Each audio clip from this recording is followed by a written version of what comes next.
I'm here with Sidney Wheatley, CIO of a private family office. Sidney, thank you for being here. Thank you for having me. This is great. You have a really unique perspective and philosophy on onshoring. Talk to me about your work. So we took a decision a year and a half ago that rather than investing outside of the country, we want to invest in the country and we want to onshore a lot of industries. We had two major disruptions to global supply chain in the Suez Canal, as well as just the whole COVID situation. And it definitely showed us that we are vulnerable in the Middle East, right? We import a lot of things. So we want to start to onshore a lot of the manufacturing expertise that we've sort of allowed to go elsewhere. And you're building a number of different companies right now. Talk to me about the different companies that are springing up. Sure. So we're trying to look for companies, or industries rather, especially on the onshoring side, that are basic commodities, right? Basic things that you need in everyday life. So for example, we're building a steel factory, totally vertically integrated, and it's very boring. It's not blockchain, right? But it is literally building homes, right? And those kind of basic industries are needed in a country like Bahrain or in Saudi Arabia. And we don't want to be dependent on others. We're also building, for example, oil trading platforms. Now, traditionally in our region, oil gets traded by big international companies.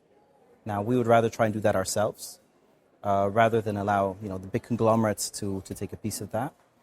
We're also dabbling in the entertainment industry. So we do movie production, which has been interesting, to say the least. What kind of response are you seeing from the local governments to this work? Oh, completely supportive, 100% supportive. The long-term strategy of nearly every GCC country is basically diversification, diversification, diversification. So to see local companies and local families take the lead on that makes them very, very, very happy.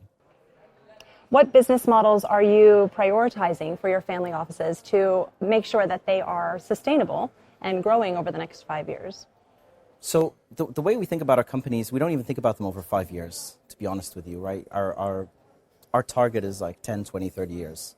And the way that we build our business, we keep them very flat, right? So we don't have big executive teams for each company.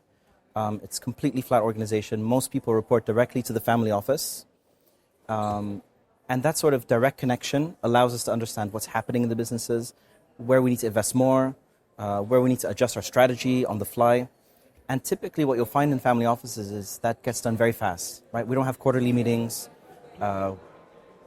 Whenever we need to meet, we meet. And whenever we need to adjust course, we adjust course. So that's kind of how we grow our businesses. I imagine that affects the ROI as well if you remove a lot of the bureaucracy. It does indeed. It does indeed. We always hope for the positive. Sidney, thank you for being here. Thank you for having me.